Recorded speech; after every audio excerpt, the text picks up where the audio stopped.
Hey there, I'm Melissa. If we haven't met yet, thank you for watching.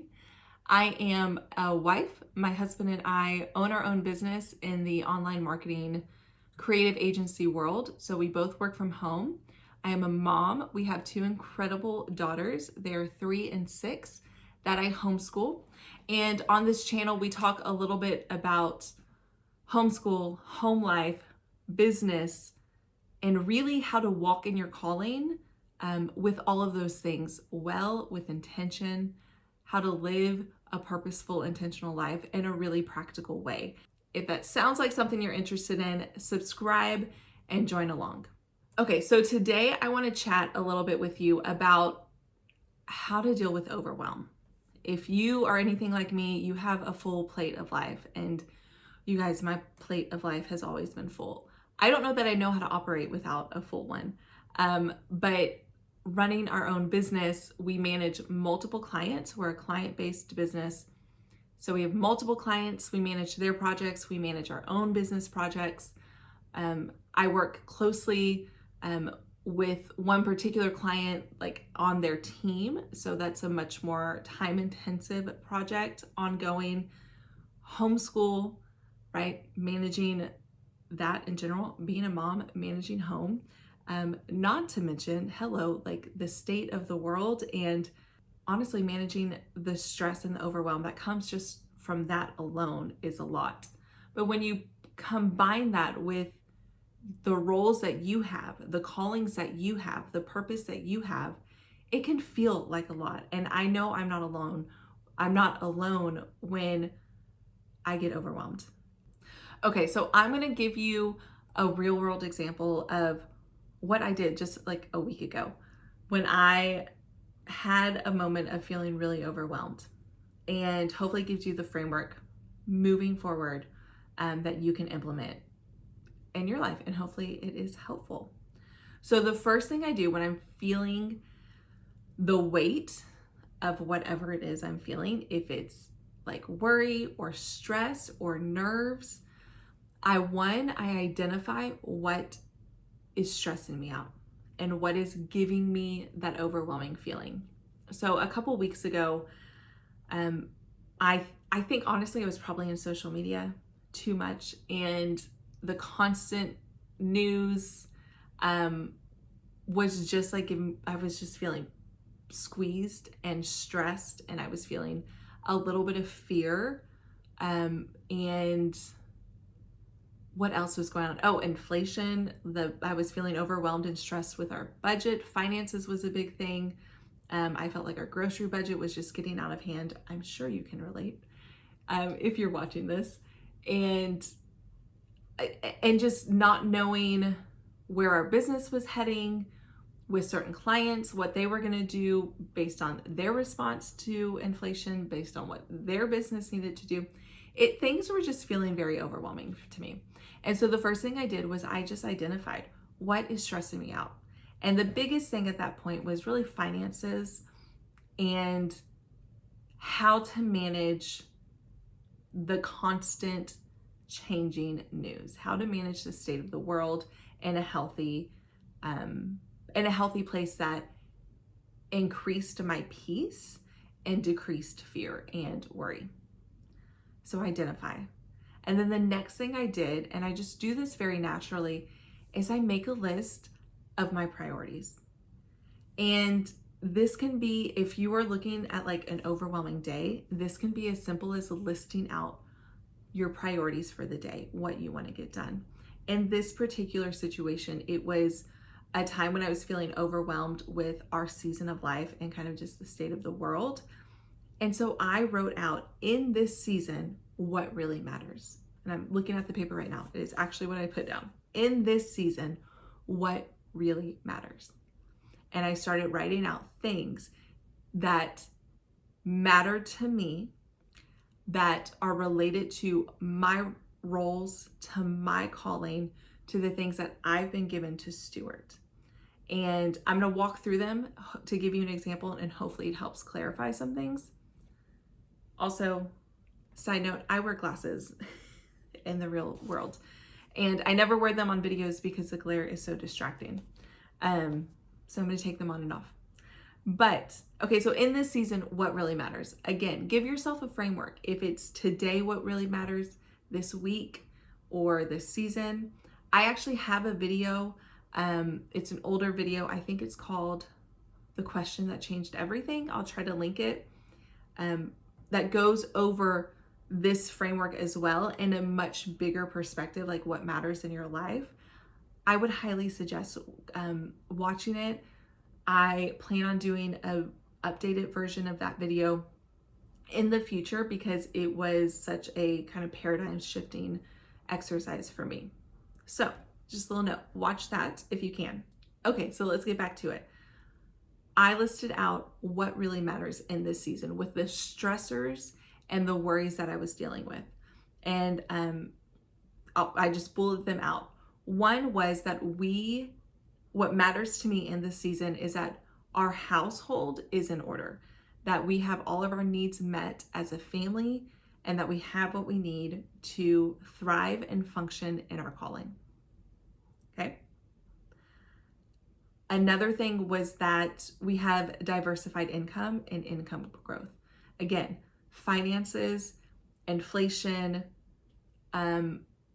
potential, not knowing what our clients or potential clients would do in their response to inflation and the economy were all things that were stressing me out. So in this season, what really matters is that we have a plan for diversifying our income and for income growth.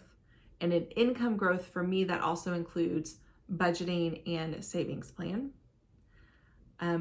A priority for us in this season is steadiness in my home and for my family and my girls, because I can't control what happens outside of our four walls, not even on a world scale, but also on our world scale. I can't control the decisions that other people make outside of our home. I can't control the choices they make for their family or any of that, but I can control the atmosphere that lives and exists in my home, right? That is my responsibility. That is my dominion, that I have the ability to dictate what that home life and what our environment feels like. Another thing that's important for me in this season is a close-knit community. We were made for a relationship. It's really easy for me to isolate from other people. I'm an introvert. I love being at home. It's just easy. And so I need to make a conscious decision and intentional action to stay connected and to have a close-knit community. Also, a rock solid prayer life and being in the Word every day. And I wrote this out, of course it's a priority for me, but there's also this level of I really need to level up in this area. I really need to wield that sword and know how to use it the way that I've been given authority to use it. And then lastly, as I'm listing out my priorities in this season, what really matters, what's going to help combat that feeling of overwhelm that I'm feeling right now, it is having fun, bringing joy in my life, having fun and letting loose. Things feel so heavy, and it can be easy to get overwhelmed when you're constantly feeling that heaviness. So what can I do to bring some joy and some lighthearted play into my world? Okay, so that's step 2. And then the last step, which to me is always the important step, is then making a plan for it. And this can look completely different depending on you, depending on what you need, depending on how overwhelmed you're feeling. This looks completely different. It can be as detailed and thorough as a plan as you need, or it could be like writing down a sentence, like just the simplest things. So let me walk you through how this looked for me in this like real world scenario. Okay, so again, I'm a list maker and I'm also like a visual person. So I literally had like 1 through 6, my priorities in this season, right? What really matters in this season. And then on like the other part of the page, I just wrote a 1. So going back to point 1, which is that we have our needs met and our household in order. At this point, I was feeling really stressed and overwhelmed with grocery budget, food shortages that might come, and inflation prices, all of those things. And so one of the ways to combat that overwhelm, a practical way for me, also a conviction for me, is to have what we need as a family in our home already. So we also live in hurricane area. It is not uncommon, like, to go days, if not weeks, without electricity, without clean water, without stores being available or food being available. Everyone in this area has lived through that. So having a stocked pantry is just a way of life here. A practical next step for me was just to write a list of what we need or have in our pantry. Okay. Diversified income and income growth. This was an area that I did the most kind of like planning towards. And it's not this huge, overwhelming, comprehensive plan. This is just like me jotting down chicken scratch notes. But diversified income and income growth. I started listing out ways that we can diversify our income. I started listing out ways that we can grow our income in our business. I looked at our budget and tightened up our budget. I looked at our forecast for our savings and kind of figured out our plan for our savings and timelined it. Where would we be at what point? And then just thought through like what we do with that savings. So all of this is like a starting point for me on how to get a handle on this priority that I've identified, which is diversifying our income and growing our income. Okay, the next one, what was the next one? Oh, our household, like, steadiness in our home, steadiness for my girls. I just simply wrote out daily rhythms, consistent homeschool lessons, a good morning routine for me, right? What are things that we can do, that I can do, that bring steadiness into our home? The action points for me was listing out what that could look like. And that was pretty similar in the remaining priorities. So having a close-knit community, focusing on pouring into a close-knit community, I simply listed out people and families that I wanted to make sure I stayed in connection with, that I, whether it's a voice text or having them over for dinner, that I played a role in building that relationship, because cultivating community in this season is a priority for me. I hope this is starting to make sense, that the action that you put into place does not have to be overwhelming. It does not have to be like your lifelong plan for this goal or this priority. It could just be like a grocery list, you know? It could be a grocery list. It could be making a phone call.